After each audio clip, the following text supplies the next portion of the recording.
kasi chillers, ayoko maging plastic dito. Sumula sa full pa lang po na nagbablog ako. Mabuti pa po yung tumali na lang ako eh. Huwag lang yung ginaganyan no ako eh. Maparelasyon yan, kaibigan, asawa, kabit o kung ano man. Pagdating sa pera, maraming nagpapakasira.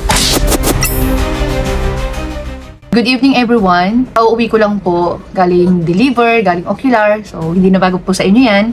Magagawa lang po ako ngayon ng short video para lang po maging aware lahat po ng mga nagpapagawa po sa akin. Napaka-importante po ng video to, chillers. Lalo na po sa mga senior, pagdating po dito sa social media like Facebook, Viber, Instagram, WhatsApp, lalo-lalo na po sa mga nagpapagawa ng bahay. Huwag po kayong gaanong katiwala. Ako na po nagsasabi sa inyo, mapapamilya man yan, kapatid mo man yan, kung sino man Poncio Pilato na yan, huwag po kayong lubusang magtitiwala. Hindi po lahat ha, hindi po lahat. Kasi marami po ako mga naging client na hindi naman ganun. Nung nakaraan po kasi, nag-ocular kami. Halos natapos yata kami, halos mag-aalauna ng madaling araw. Pinus ko talaga yung pang-apat na kliyente po yun sila o pang-5. Ganun katindi yung mga ocular ko po ngayon. Wala na akong pinipiling oras. Ma-ocular ko lang po talaga. Okay? Ngayon, eto na, bago po kami nag-usap nung mismong kliyente ko na nasa ibang bansa, sinabihan ako nung katiwala niya dito sa Pilipinas na magbigay lang daw ako ng more or less na price doon sa client ko na nasa ibang bansa.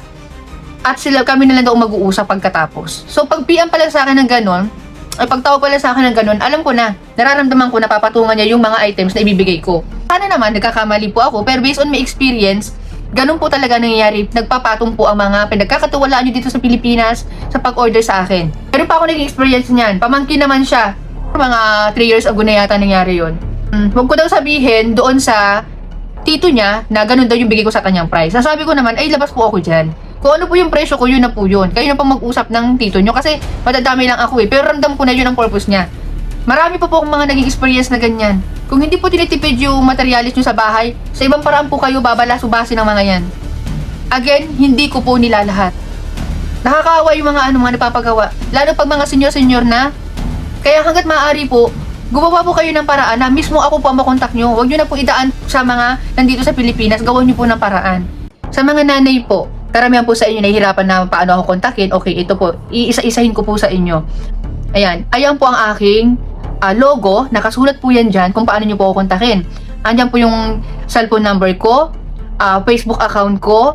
Ayan. Mag-PM po kayo dyan. Ito pa, yung personal account ko po, ilalagay ko na rin dito, Ma'am Shea G. Pruna. Ayan po ang logo. Ayan. Diyan nyo po ako kontakin. Para hindi na po kayo kumontak pa agad-agad doon sa pinakakatiwalaan nyo dito sa Pilipinas kung kayo ay diskumpiyado. O para lang maging aware po kayo. Yan din po yung aking Viber, yung number na 0999-796-1155. Ayan. At i-insert ko po agad tong vlog na to agad-agad bago po yung mga nakaraang kong vlog. Para lang po maging aware po kayo. Kasi dumadami po talaga eh. Yan. Hindi po ako manhid. Malakas po ang pakiramdam ko kung mapagkakatiwalaan yung mga taong pinagkakatiwalaan nyo dito, lalo na sa nagpapagawa po sa inyo ng mga bahay. Tapos, pwede naman po tayo mag-video call or mag-contact ng group. Yung katiwala nyo dito at kayo po mismo, ganun po ang ginagawa ng iba.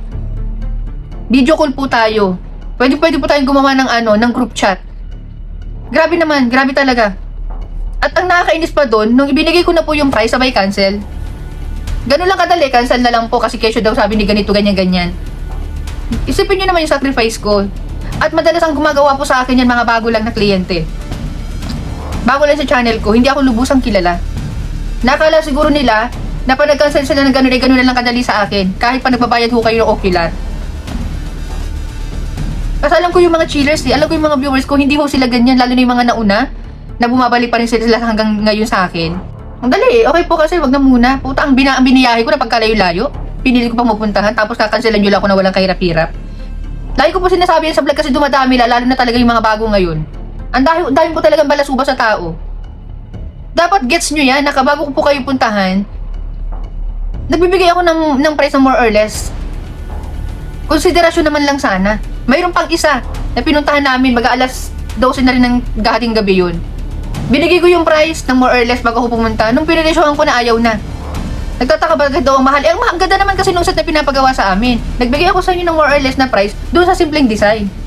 Tapos gusto nyo bipresyohan po kayo ng ng malapit doon sa binigay kong more or less na mas mababa pa. Eh yung binigay nyo naman sa akin design halos pang doon niya talaga. Maging aware na lang din po yung mga gustong mag-business. Ay nako, galingan nyo. Grabe stress po talaga. May mga taong hindi marunong makiramdam. Wala, iba lang kasi sila sincere sa sa harap ng video Ganun talaga kinakaya lahat Pero umaabuso po ang iba. Ang sabi pa sa akin, tsaka grabe yung yung reply sa amin. Wala na akong pera bibili kasi kami ng ganun ganyan. Parang alam mo yung ugaling squammy. Tapos ayaw pa magbigay ng ocular. Nasabi ko, sige po, pakibayaran nyo na lang yung ocular fee or ocular charge. 1,500 pesos po. Alam kong kilala nyo po ako. At alam nyo po kung sino kayo.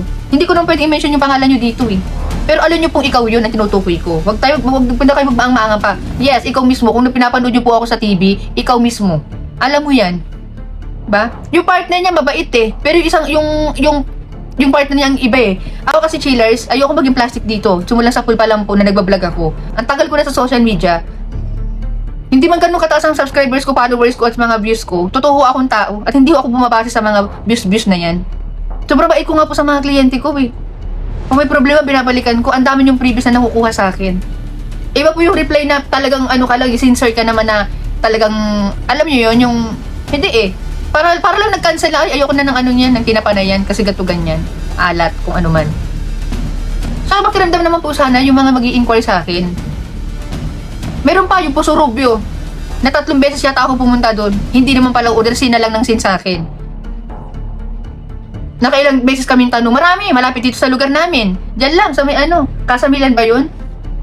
Kung ayaw nyo pong umorder, prangkahin nyo na kami. Hindi man lang kayo magsasagot, nagsisin lang kayo.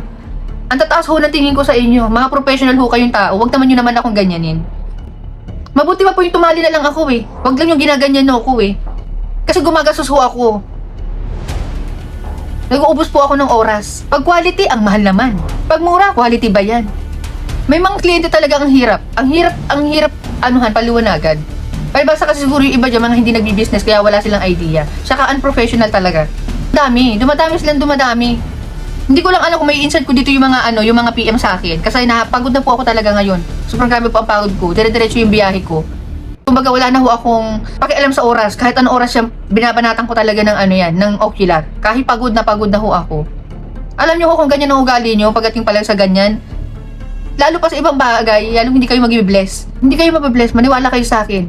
Pag kayong balasuba sa kapwa nyo, kahit anong pagsusumikap nyo, hindi ho kayo magiging blessed. Kahit paano laki ng bahay mo, darating ang panahon, aabutin ka din ng malas. Yung iba, binigyan mo na ng freebies, binigyan mo na ng discount, hihiritan ka pa, na baka pwede mo pa akong bigyan ng ganito. Alam mo yung inaabuso ka na? Ang ganda-ganda ho ng items na nabibili nyo sa amin Ganda ng mga items, hindi ko naman kayo niloloko sa materyales. Diba? O sa mga bago pa lang, hindi ko ho kayo lulukuhin sa materyales pagdating sa mga set ninyo. Kaya wag nyo naman po akong baratin o wag nyo naman akong pagsamantalahan. Kasi kung diskumpiyado ho kayo sa akin or gusto nyo murang-mura, ang dami ho sa mall. Ang dami dyan sa tabi-tabi dyan na lang ho kayo bumili. Lalo na pag leather ang ginagamit namin, ang mahal-mahal naman. Quality po kasi yung leather na ginagamit.